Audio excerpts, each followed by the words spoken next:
안녕하세요.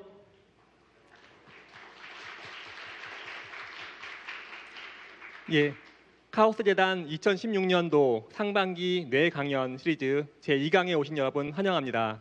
저는 제1강부터 제4강까지 사회를 맡은 윤신영이라고 합니다. 반갑습니다.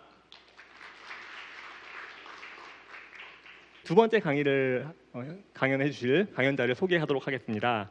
오늘 강연해 주실 분은 김경진 교수님이십니다. 대구 경북과학기술원 디지스트라고 하죠. 그쪽에서 지금 교수로 활동하고 계시고요. 또 한편 한국뇌연구원의 원장으로 활약하고 계십니다. 오늘 굉장히 폭넓은 연구 내용을 들려주실 것 같습니다.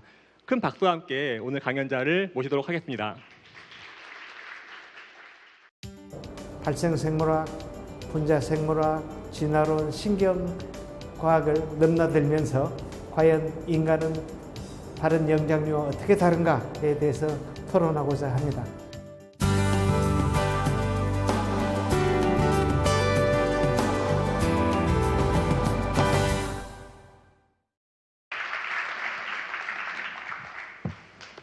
반갑습니다.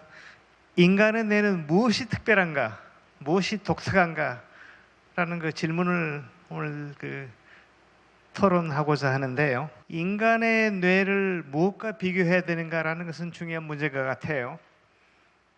그래서 영장류 중에서 사람과 가장 가까운 그 동물이 침팬지라고 그래요. 적어도 그 진화적 유연 관계에서는 말입니다. 알려진 바에 의하면 그 침팬지는 한 600~700만 년 전에 공통조상에서 사람과 침팬지인으로 이렇게 분지가 되었다고 알려져 있는데, 인간의 뇌는 과연 어떻게 다른가? 그 다른 점을 여러 과학적인, 특히 생물학적인 증거가 뒷받침하고 있는가라는 것은 굉장히 중요한 것 같아요.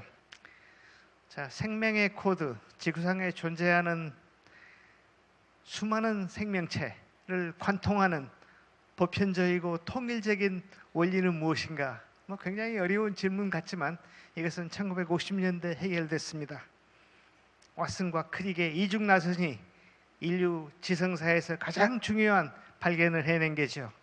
즉 DNA의 유전 정보가 RNA를 거쳐서 단백질로, 물론 RNA에서 DNA로 흐르는 그런 과정, 역전사 과정도 물론 있고요. 그 외에 다른 중요한 원리는 없겠어요? 실제는 많습니다. 인류의 과학사를 이렇게 거꾸로 우리가 추적해 가면은 실제 가장 중요한 발견의 하나를 저는 생명체의 기본 단위를 발견한 이른바 세포 학설, 세포설이 되겠죠. 그 외에도 여러 가지가 있고 사람마다 좀 생각이 다를 수 있는데 저는 세 가지를 꼽습니다. 방금 말씀드린 유전자의 그 중요성, 그 다음에 진화론, 다음은 하나가 생명체라는 것은 외부에서 오는 자극을 수용해서 거기에 반응하는 거기 때문에 그런 총칭해서 신호 전달 기작, 아주 다양한 신호 전달 기작에 대한 연구가 20세기 말에 많이 연구됐습니다. 자, 그렇다면 뇌를 설명하는 어떤 그랜드 룰은 있겠느냐? 하나만 들라면은 누구나가 이것을 듭니다. 시냅스 가소성, 영어로는 시냅틱 플라스티시티. 이것을 발견한 사람이 해비라는 심리학자였습니다.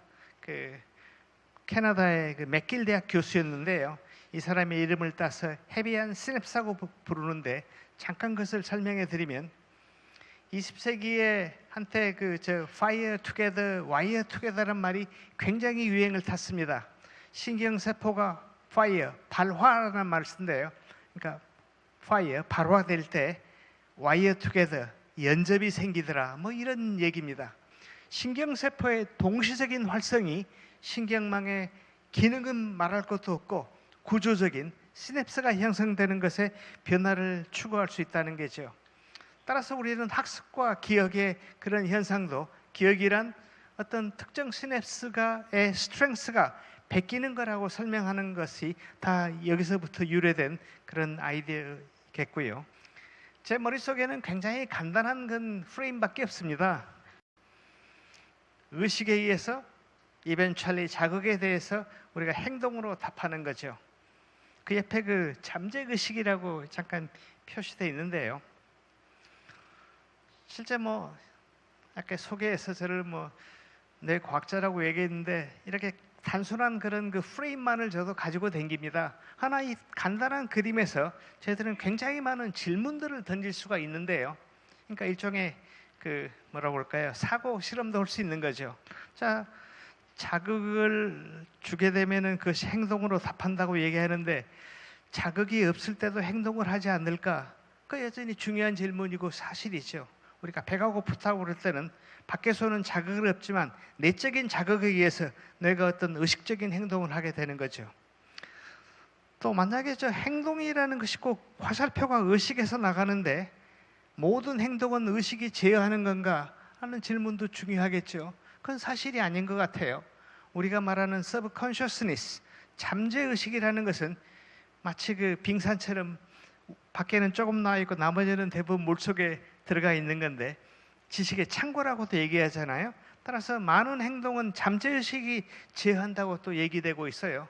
그러면 어떻게 해서 잠재의식이 의식으로 바뀌게 되고 그것의 구분은 뭔가 등등 수많은 질문에 대해서 우리는 해결하지 못하고 있는 상황인 거죠. 따라서 현대 옛날에 만들어진 지금도 존재하는 그 심리학, 이 인지 심리학을 거쳐서 이제는 많은 그 현상에 대한 설명이 신경과학에 의해서 이루어지고 있는 실정이고요. 결국 저희들은 그 인간의 뇌를 이해하고자 하는 거죠. 잠깐 설명을 드릴까요? 한 5가지의 중요한 관점이 있는데 무게는 약 1.3에서 1.5kg, 그러니까 멜론 크기만 하다고 생각하시면 돼요. 일단은 두개골로 튼튼하게 보호받고 있으나 두개골을 벗기게 되면은 그 속에는 좀 물컹물컹한 순두부를 생각하시면 됩니다. 거기에 주름이 나 있는 순두부의 모양을 하고 있다라는 것이 그 인간의 뇌의 하나의 특징이고요. 중요한 관점은 체중의 2.5%에 달하는 거죠. 그러니까 50, 60kg일 때 뇌의 무게를 생각하시면 되겠고, 자, 뇌를 구성하는 기본 단위는 저희가 신경세포라고 얘기하는데요. 는 약 1000억, 1000억 개 이렇게 추정하는 거죠. 그냥. 근데 실제 그걸 세본 사람은 없는 것 같아요. 대충 조그마한 그 집단에서 그렇게 추정하는 거죠. 한 개의 신경세포가 다른 신경세포 한 10,000개하고 그 대화를 나누고 있다고 간주했을 때 약 1000조 개의 시냅스가 있는 거고요. 아무튼 천문학적인 수고, 이렇기 때문에 뇌를 소우주라고 얘기하는 게고요. 에너지의 소비량이 전체의 20%라는 것은 굉장히 중요한 겁니다. 아주 대사가 활발한 거고 어찌 보면 에너지 먹보라고 얘기할 수도 있는 거죠. 따라서 굉장히 그 대사가 활발한 조그만한 조직이다.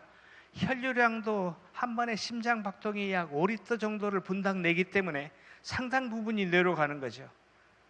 분당 750ml, 좌우 뇌는 비대칭적이다라는 것이 하나의 특징에 속하는 거죠. 이 그림이 그걸 보이고 있는데요.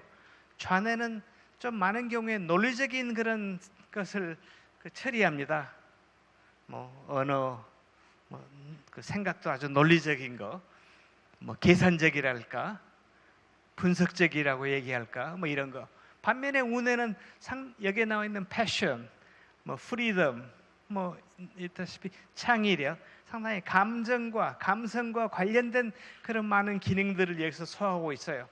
그래서 큰 하나의 그 지침은 비대칭적이다. 그러니까 달리 표현하면은 어떤 독특한 기능이 특수화되어 있는 거죠. 그렇게 얘기할 수가 있겠습니다. 뇌는 과연 최적의 효율성을 지닌 완벽한 설계인가라는 그 질문을 한번 던져보도록 하겠어요.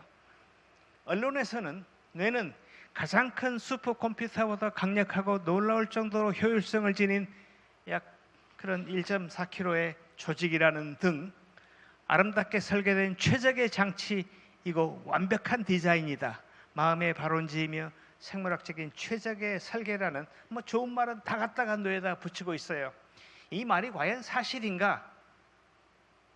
라는 그 질문을 던져보겠는데요. 이 말은 과장된 얘기입니다. 사람이나 사람의 뇌나 초파리의 뇌나 땅 흙 속에 사는 C. 엘레강스라는 1mm밖에 안 되는 그 예쁜 꼬마 선충의 뇌나 이것을 이루는 기본 단위는 신경세포인데요. 사람의 신경세포나 초파리의 신경세포나 C. 엘레강스의 신경세포나 구조적으로 기능적으로 차이가 없습니다.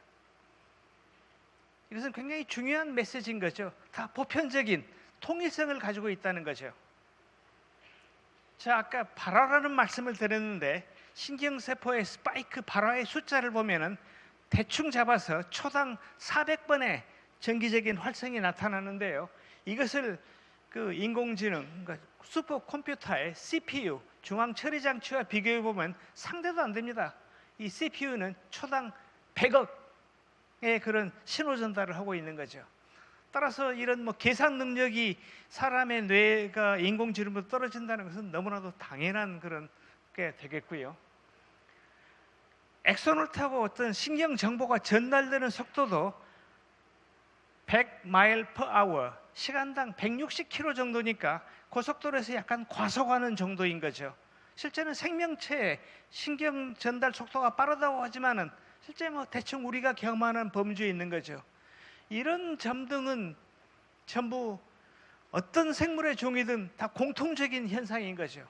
따라서 여기서부터 저희가 결론을 내린다면은 뇌는 최적의 기계가 아니며 긴 진화의 역사에서 임시변통의 해결책의 결과지 않겠느냐, 임시변통 즉 땜빵이지 않겠냐, 이런 얘기를 할 수 있는 거고, 여기에 대한 그 설명이 이 우연한 마음에 아주 잘 나와 있습니다. 아주 저명한 그 생리학자시고요. 저자는 다른 말로는 뇌는 과거의 부품 위에 새 부품을 짜맞춘 정밀한 설계가 아닌 엉성한 설계이며 아주 기묘한 비효율적인 덩어리다, 이런 표현이 있는데 저는 생물학적인 뇌, 진화론의 결과로서의 하나의 뇌에 대한 아주 좋은 설명이라고 믿습니다. 이 점이 공학자들과 생물학자의 큰 차이를 보이는 뇌를 들여다보는 시각이고요.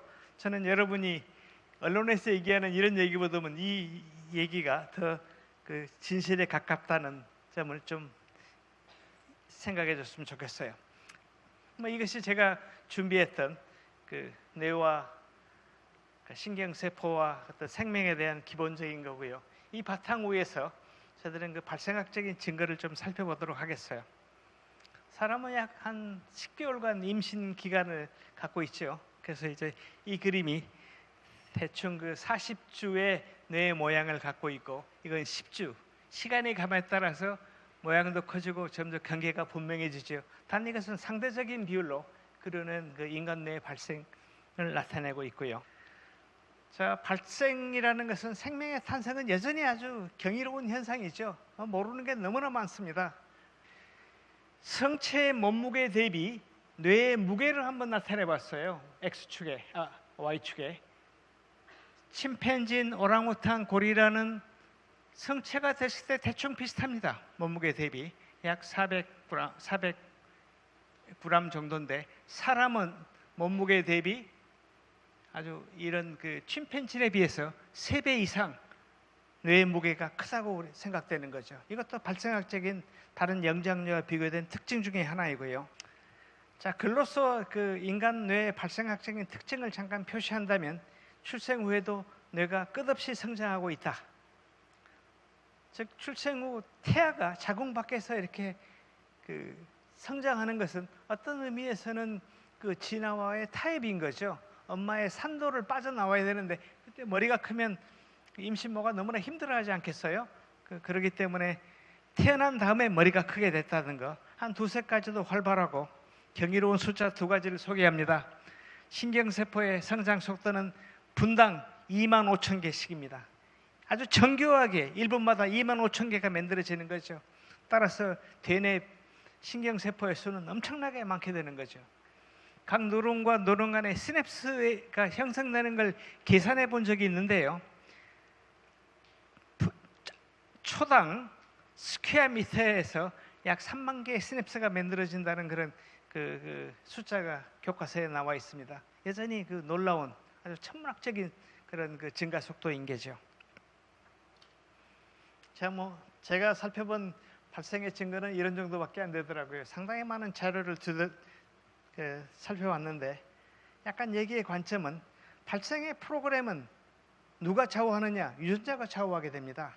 따라서 그 유전자와 발생의 관계를 들여다볼 때 우리는 유전자 하나가 아니고 유전자 전체, 생명체가 가지고 있는 유전자 전체를 우리가 게놈이라고 얘기하는데요. 게놈의 등가성이라는 그 원리를 좀 알아야 돼요. 실제 사람의 생체는 여기 나와 있듯이 수정란, 표피세포, 신경세포, 근육 등 굉장히 분화된 다양한 세포가 있는데 실제는 모든 세포가 가지고 있는 그 유전체는 실제는 같습니다. 왜 그런가를 설명하는 이론이 게놈의 등가성인데요. 분화된 세포의 DNA는 동일하다. 분화된 세포에서 발현되는 유전자는 결코 파괴되거나 변이된 것이 아니라 잠재력을 가지고 있다. 자, 그걸 가지고 다양한 세포 분화를 설명해 들어가는 거죠. 이것은 기실사실이고요. 따라서 실제는 가지고 있는 게놈의 아주 적은 부분만이 세포에서 발현해서 공통적인 것을 우리가 하우스키핑 유전자라고 얘기하고 특이한 세포를 세포 조직에 특이한 발현을 했다라고 얘기하는 겁니다. 이런 게놈의 등가성은 이콜라이라는 그런 박테리아에서부터 아주 거대한 코끼리에 이르기까지 아주 보편적으로 통일적으로 관련되는 그런 이론 중에 하나고요.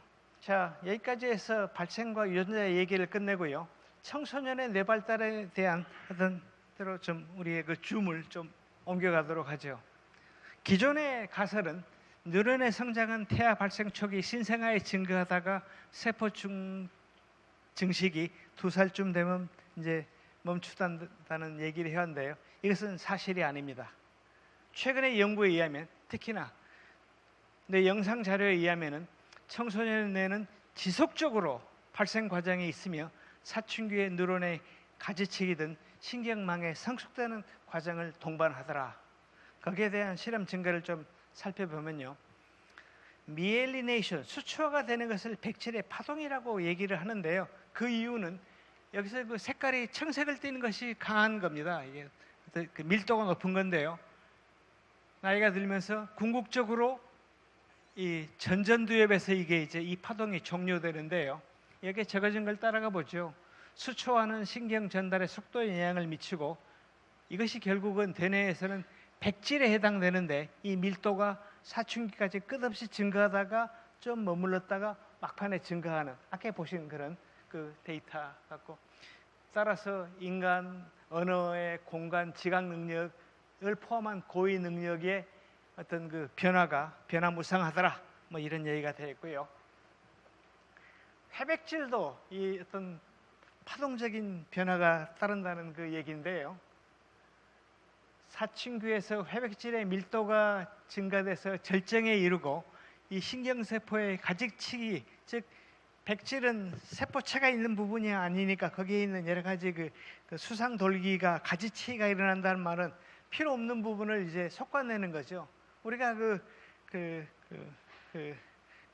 실제 그 나무에서 가지치기 하는 걸 그대로 생각해도 되는 게 되겠습니다.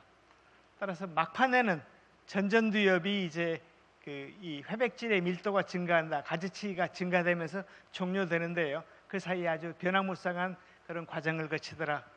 이런 어떤 증거 속에서 추론, 논리적인 사고, 이성적인 판단 등 고차원의 두뇌 기능과 이런 가지치기가 밀접히 관련되어 있다는 사실을 우리는 유추할 수가 있는 거죠. 자, 언어의 진화, 언어는 그 인간 고유의 능력이라고 얘기되고 있어요. 언어의 진화가 마음의 진화를 야기했다는 것도 사실이고, 허나 사람이 소통하면서 마음의 진화가 발전됐다고 생각되는 것이죠. 그럼에도 불구하고 언어에 관련되는 유전자를 딱 잡아내지는 아직 못했어요.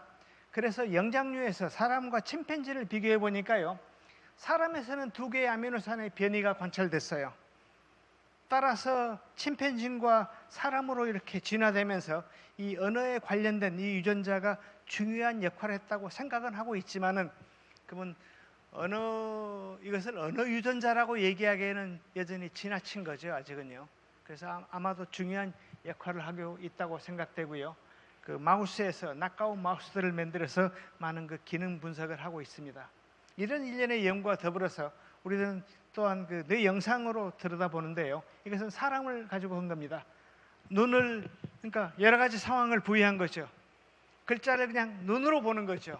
그럴 때는 이 시각 피질이 활성화되는 반면에 말을 들을 때는 이 특수엽이 활성화되는 걸 알 수 있고, 말을 할 때는 아까 봤던 브로카 에어리아가 활성화되고, 어떤 동사를 말로 표현할 때는 이런 브로카 에어리아와 이 측두엽의 부분이 같이 활성화되더라. 그래서 언어에 관련된 뇌부위의 그 여러 부분에 참여되는 옛날부터 내려온 그런 이론들이 대충 사람에서도 맞다는 사실을 알게 됐고요.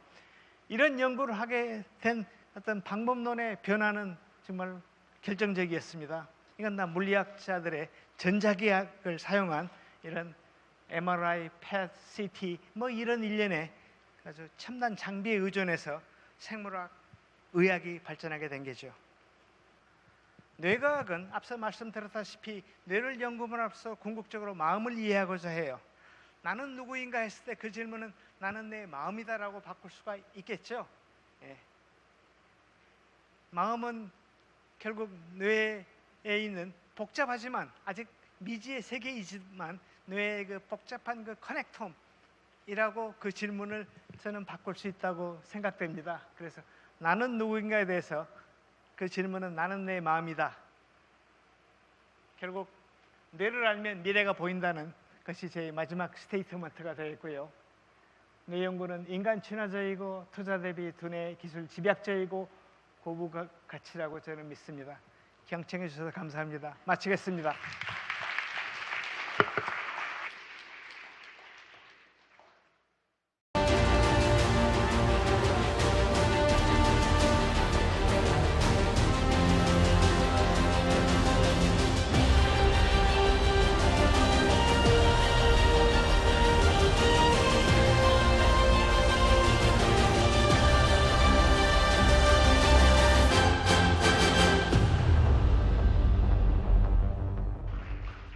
예, 오늘 모신 패널분들은 모두 하나같이 이렇게 줄기세포, 뇌와 관련된 줄기세포 연구를 많이 하는 분들이시고요. 뭐 의학과 또 생명학 자체에 대해서 같이 심도 깊은 연구를 하는 분들이십니다.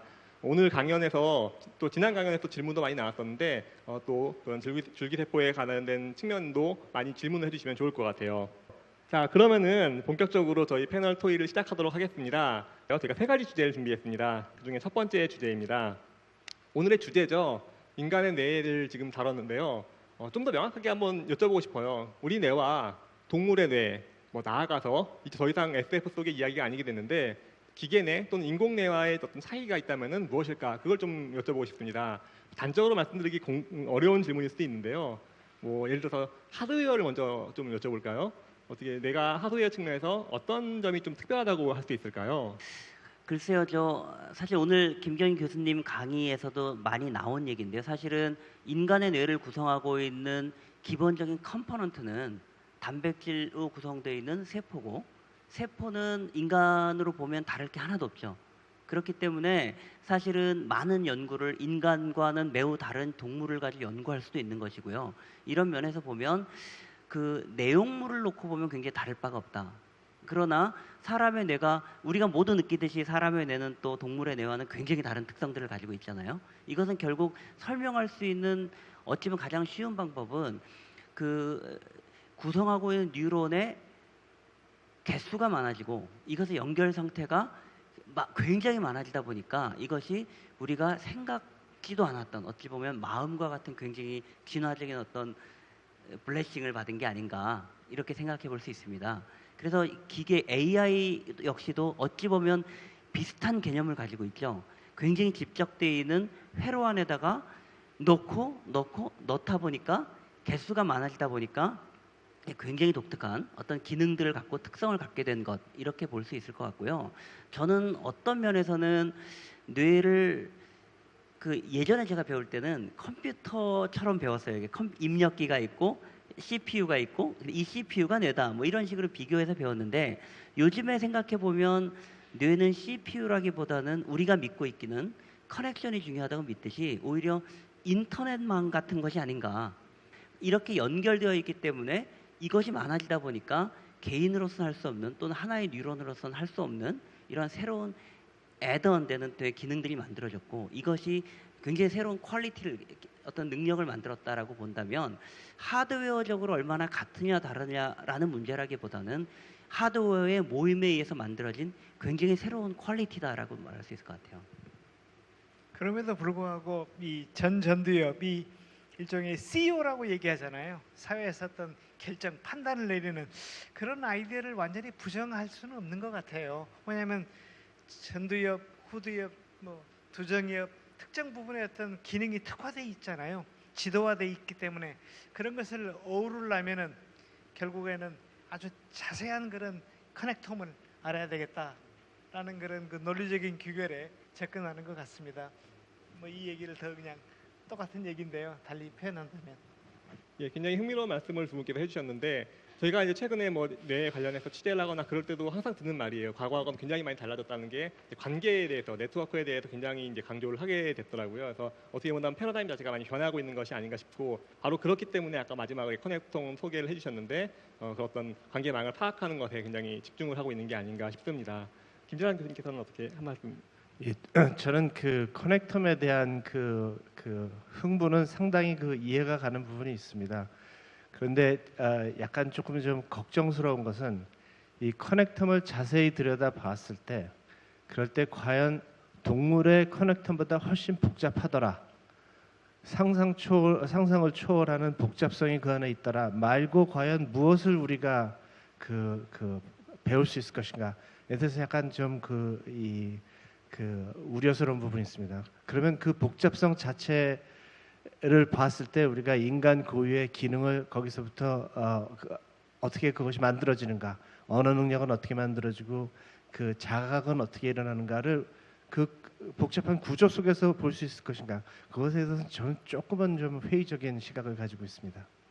예, 여기에 대해서 혹시 김경인 교수님께서 저도 잘 모르겠어요. 여전히 특히나 아까도 제가 말씀드렸다시피 1mm밖에 안 되는 C 엘레강스에서만 커넥텀이라는 그 증거가 있고요.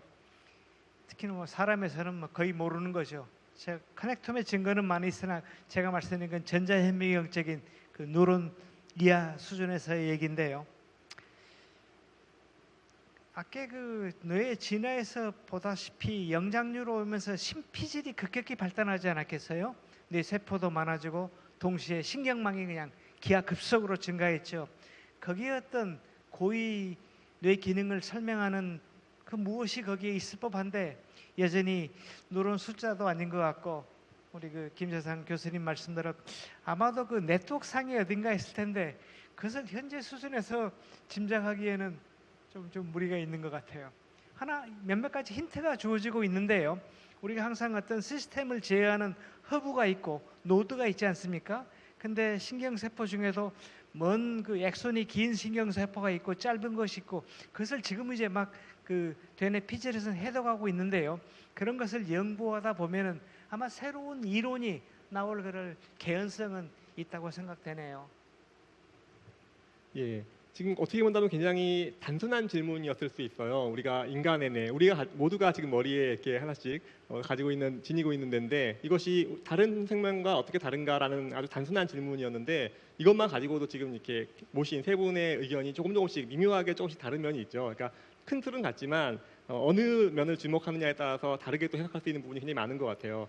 그만큼 아직 가야 될 게 많다는 뜻입니다. 아까 마지막에 이제 커넥텀, 브레인맵 이니셔티브 같은 것들 많이 소개를 해주셨는데 굉장히 사실은 어려운 임무입니다. 근데 그걸 도전한다는 것 자체가 그만큼 어려운 미지의 영역으로 남아 있는 뇌의 영역을 깊이 탐구하려는 어떤 사람들의 의지가 아닌가 싶습니다. 저 좀 한마디 덧붙이고 싶은데요. 사실 그렇게 보면 뇌 지도를 얻느냐 맞느냐의 문제라기보다는 뇌의 지도를 어떻게 얻느냐라는 문제가 더 중요한 것 같아요. 과연 우리가 그 시냅스 하나하나의 그 작은 것을 다 얻는 것이 필요한 건지 아니면 또 더군다나 그 가소성이 가장 중요하다고 했는데 뇌는 뭘 하나 배우면 여러분들이 오늘 강의를 듣는 순간인데 시냅스는 구조가 다 바뀌었을 거거든요. 그러니까 굉장히 다이나믹하기 때문에 어느 상태의 커넥텀을 보는 게 나인지를 설명하라고 하면 또 설명할 방법이 없어요. 그렇기 때문에 단지 우리가 커넥텀이라고 얘기하는 것은 고정되어 있는 구조를 읽자라는 뜻은 아닌 것 같아요.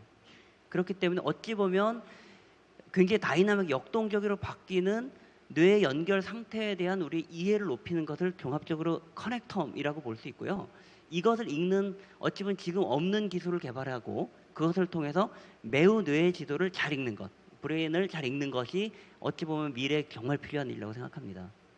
동의합니다. 저도. 네. 예, 커넥텀은 굉장히 아마도 이게 10번의 강의를 한 동안에 거의 매회 아마 화제가 될 것 같아요. 각기 다른 주제에서 각기 다른 아마 할 얘기가 있을 만큼 굉장히 요새 핫한 이슈니까 또 그때 계속해서 이야기를 들어주시면 좋을 것 같습니다. 뭐 하나 확실한 거는 우리는 매 순간 지금도 계속해서 이 신경의 그 연결 상태는 계속해서 변하고 있죠. 지금 이 강의를 들으시면서 이 환경에서 어떤 자극을 시각이나 청각을 통해 들으면서도 계속해서 바뀌고 있습니다. 어느 순간이 과연 진정한 나일까라는 질문을 한번 해볼 수 있는 그런 질문이 아니었나 싶습니다. 그럼 자연스럽게 두 번째 질문으로 좀 넘어가고 싶은데요. 조금 더 아까 이제 그 인간 뇌와 뭐 동물 뇌를 얘기했다면은 그 아까 기계 뇌를 좀 이야기를 했죠. 이제 더 이상 SF가 아닌 현실된 인공지능 이야기를 좀 해보려고 합니다. 그 알파고 이야기를 하면서 딥러닝이라는 굉장히 어려운 말이 유행을 했는데요.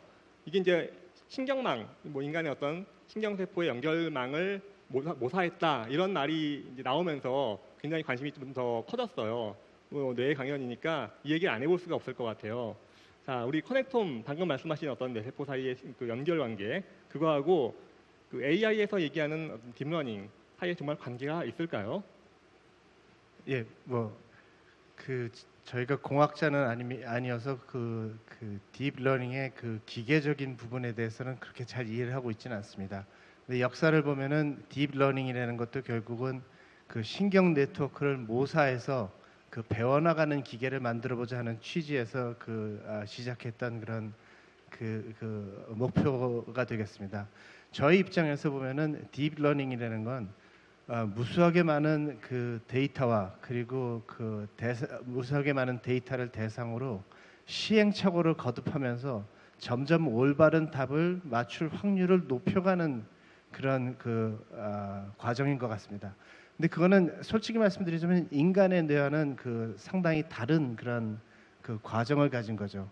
예를 들면 딥러닝 머신한테 이것이 사과다 구분을 하는 기술을 익혀라 그러면 딥러닝 기계는 어마어마하게 많은 사과의 사진을 보고 사과가 아닌 것의 사진을 보고 사과를 맞추는 능력을 키워나가는 건데 어린아이들은 엄마 손 잡고 마켓에 가서 사과 몇 번 보면 사과를 구분할 수 있습니다. 그러니까 그런 능력은 인간의 뇌가 훨씬 더 뛰어난 것이죠. 그래서 이제 딥러닝 하는 분들도 이제 뉴로바이올로지, 커넥텀 이런 쪽에 관심을 가지게 된 것이라고 생각합니다. 그 사실 저도 뭐 다들 그 뭐 손에 땀을 쥐면서 알파고와 이세돌의 그 바둑을 보셨을 것도 같은데요. 저는 보면서 큰 차이를 느낀 것은 네 번째 대국이었어요, 사실은. 왜냐하면 알파고는 뭐 잘 아시다시피 그 이세돌과 대국을 하기 전에 수십만 번의 시뮬레이션과 이 기보를 익혔다고 하잖아요. 근데 이세돌은 그렇게 익힌 알파고에 대해서 3번 만에 그 수가 어떻게 하는지에 대해서 파악을 했고 그래서 네 번째 대국에서 승리를 거뒀잖아요. 그런데 알파고한테는 아마 10만 번 미리 트레이닝 받았다면 그 이후에 있었던 이세돌과의 3번의 대국은 10만 플러스 3일 뿐이었어요. 그죠? 그런데 이세돌한테는 그 3번은 매우 중요한 가치가 있었고 그것에 의해서 어떤 전략을 새로 만들어서 승리에 이룰 수 있었다는 것은 지금 김재상 선생님 말씀하신 것처럼 어린아이가 사과를 3번 보고 사과를 맞추는 것과 굉장히 비슷한 기제였다고 생각해요. 그렇게 생각하면 결국은 인간의 뇌와 알파고의 뇌 또는 AI의 뇌는 현재는 매우 다른 메커니즘으로 작동하고 있고 아마 AI를 하고 싶은 사람들이 정말 하고 싶은 것은 뇌가 정말 어떻게 3번 만에 이걸 하지? 이것을 알아서 3번 만에 이것을 익히게 되는 어떤 메커니즘, 알고리즘을 만들고 싶은 게 하고 싶은 것 같아요. 저도 동의하고 해서 한 가지 덧붙이자면 저도 바로 그 경기를 봤었는데요. 사승의 원동력이 무엇일까를 생각해봤는데 제 개인적으로 좀 무서운 집중력이었던 것 같아요. 약간 화도 났겠죠. 이세돌 바둑고수 그래서 아주 그냥 상상을 초월하는 집중력으로 기계를 무너뜨리는 것이 아니냐 저는 그렇게 생각되고요. 아까 저는 인간 뇌의 특징으로 에너지 목보라는 얘기를 했는데요. 이 장면에서 그걸 잠깐 좀 그것과 초고속 그런 컴퓨터를 좀 비유해서 얘기 드릴 필요가 있겠어요. 알파고는 알고리즘이고 그것은 그러니까 사람의 계산 능력에 비교해서 한 1000배나 빠른 그런 그 초대형 컴퓨터의 그 도움을 받은 그 결과인데요. 언제 한번 그 구글에서 소개한 그 컴퓨터의 그 CPU가 있는 곳을 소개한 걸 봤는데요. 검색 엔진들이 모아져 있는 거기에 뭐 관들이 굉장히 많더라고요. 거기 설명을 읽어보니까 열이 많이 나가지고 그 열을 식히기 위한 그 관들이더구만요. 그렇게 따진다면 사람의 뇌는 엄청 그 효율적인 거죠. 열이 나지 않지 않습니까? 열을 받을 때는 아주 특별한 경우에만 열 받는 거죠. 그래서 그것도 아주 기계와 다른 인간 뇌의 굉장히 큰 장점인 것 같고, 또 그 기계 뇌는 잠깐 생각나서 한 말씀 드리면 다른 사람과의 교감이 좀 없지 않습니까? 소통? 근데 사람은 늘 그 사회성이라고 얘기하죠. 소통 속에서 한 개체가 생존하게 되는 거죠. 저는 그것도 큰 차이점인 것 같습니다. 제가 한 마디 좀 예. 하고 싶은데요. 사실 저는 그런 생각해봤어요. 사실은 알파고가 이길 수 있었던 것은 인류가 쌓아놨던 10만 번, 20만 번의 기보가 바탕이 됐어요.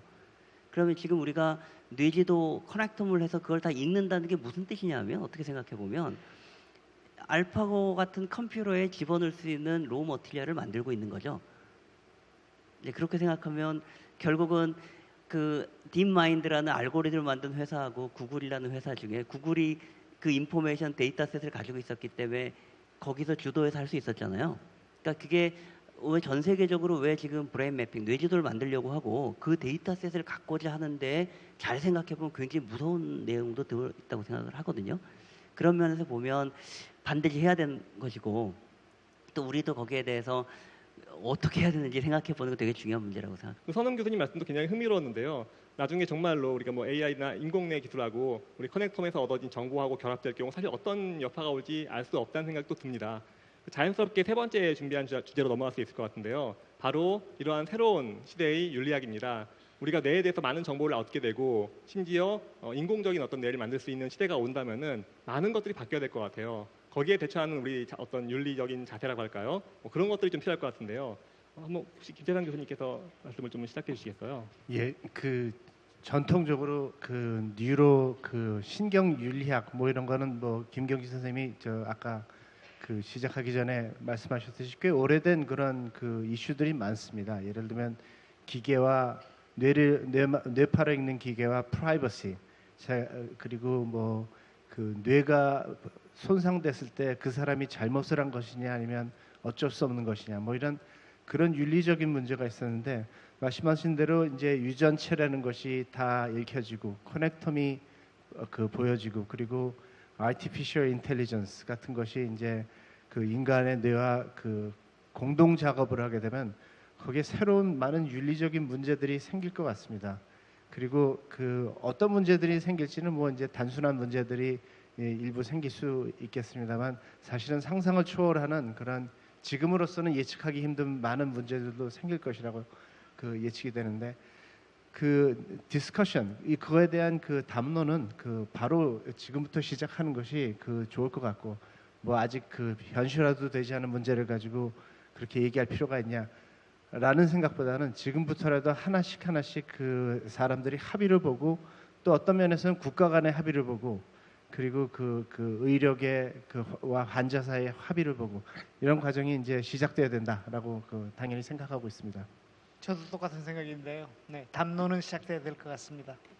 이게 아마 자세하게 사례가 없어서 얘기하기가 좀 어려울 것 같아서 그냥 한번 제가 막 던져 보겠습니다. 뭐 두 분 교수님께서 이제 줄기세포 연구를 하시니까, 만약에 줄기세포 연구하다가 뇌를 만들 수 있는 시대가 온다면은 그 뇌를 이렇게 바꿔치실 생각이 혹시 있으세요? 저도 뇌를 이식하고 싶은 생각은 없습니다. 그런데 반대로 방금 선웅 선생님이 말씀하신 것처럼, 만약 그 늙은 몸을 대체하는 수술이 가능하다면, 같은 얘기지만 이제 반대 방향으로 생각했을 때, 그럼 그 인공 배양 튜브에서 키워진 인공 배양된 몸에다 네 뇌를 이식해서 계속해서 살겠느냐라는 질문을 누군가 던진다면 그건 한번 생각해 보겠습니다. 그리고 기왕이면은 저 8등신으로 그 돈 좀 많이 내고 그리고 그거에 대한 유혹이 실제로 현실화가 될 것이냐, 저는 될 수 있다고 생각합니다. 장기 뭐 한 번에 홀 세트로 바꾸지 않더라도 근육 바꾸고 그다음에 저 그 뼈 바꾸고 간 바꾸고 심장 바꾸고 뇌만 안 바꾸면은 그러면 그 한 번쯤 뭐 여러 번 생각해 볼 수도 있겠습니다. 네. 예, 두 분 교수님께서는 모두 다 이렇게 두뇌에 자신이 있으시기 때문에 예. 저 문득 뭐 이것도 그냥 막간 질문인데요. 그냥 문득 생각이 났는데, 만약에 지금 우리가 아직 뇌에 대해서 많이 모르고 있으니까, 뇌 또는 신경에 대해서 많이 모르고 있으니까, 사실 내가 우리 뭐 머리에 있겠지만 위치하고 있지만 신경은 온몸에 다 같이 있잖아요. 예를 들어서 뭐 정말로 뭐 머리만 바꾼다는 게 뭐 우리가 예상하지 못했던 어떤 결과를 가져올 수도 있지 않을까, 뭐 그런 상상도 하게 되는데, 정말로 연구하기 전까지는 모를 거라는 생각이 드네요. 많은 것들이 아직은 더 밝혀져야 하지 않을까 합니다. 또 대전에서 또 굉장히 또 저희를 기다리고 있는 분들이 있으니까요. 대전의 동신과학고 쪽에 질문을 한번 받으러 넘어가 보도록 하겠습니다. 어떻게 오늘 강의 잘 들었어요? 네, 안녕하세요. 인공지능에 관심이 많은 대전동신과학고등학교 1학년 지영치입니다. 제 질문을 하도록 하겠습니다. 방금 전에 C 엘리간스라는 생물체의 커넥텀을 완벽하게 해독을 하셨다고 했습니다.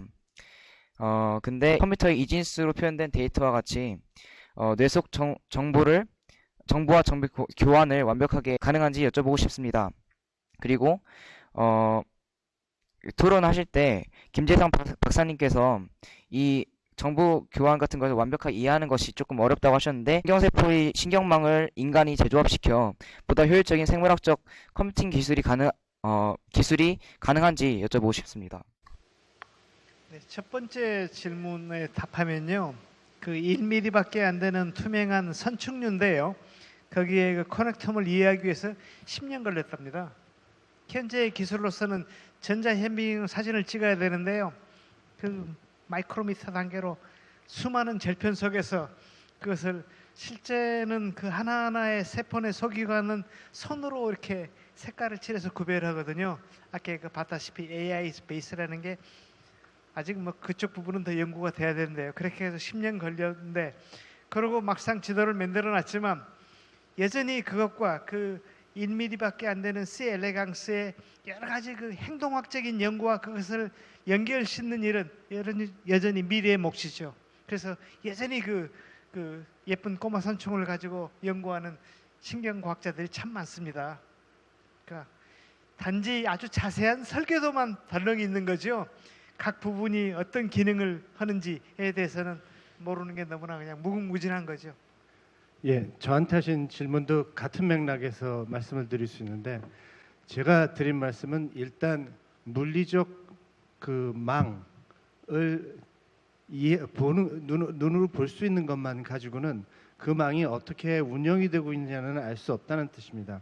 말씀하신 것처럼 네트워크는 이제 그릴 수 있는데, 그 네트워크 사이에서 어떻게 시그널이 왔다 갔다 하고, 누가 받는 것이고 누가 주는 것이고, 누가 활성화 시그널을 보내는 것이고 누가 억제 시그널을 보내는 것이고, 그리고 어떻게 네트워크 내부에서 일부 네트워크들끼리 균집을 해서 독특한 기능하고, 이런 것들은 아직 이해를 못하고 있기 때문에 그 네트워크 자체만 가지고 그것을 컴퓨터에 적용하기는 힘들다라는 말씀을 드렸고, 실은 추가적인 연구가 이제 필요하다라는 말밖에 안 나오는 그런 상황이 되겠습니다. 제가 한 말씀 더 드리면, 정말로 진정한 의미의 새로운 시작이 되는 거죠. 그러니까 커넥톰은 어떤 생물체에서 완료했다는 말은 마치 콜럼버스가 신대륙을 발견한 또 그 시기에 들어가는 것 같아요. 앞으로 연구할 것이 끝도 없이 많아지는 거죠. 그러니까 그런 그 역동적인 상황 속에서 인재 분야인 인공지능, 로봇, 여러 다른 분야의 또 그 지식이 아주 파상적인 어떤 뭐 그 영향이 꼭 좋다고 말할 수는 없지만 영향을 미치게 될 거라고 저는 생각합니다. 예, 감사합니다. 네, 두 번째 강의를 모두 마치게 됐는데요. 다음 주에도 굉장히 흥미로운 주제입니다. 요즘에 뭐 드라마도 하고 있던데, 다음 주 주제는 기억이에요. 기억의 메커니즘을 뇌과학의 측면에서 알아볼 예정입니다.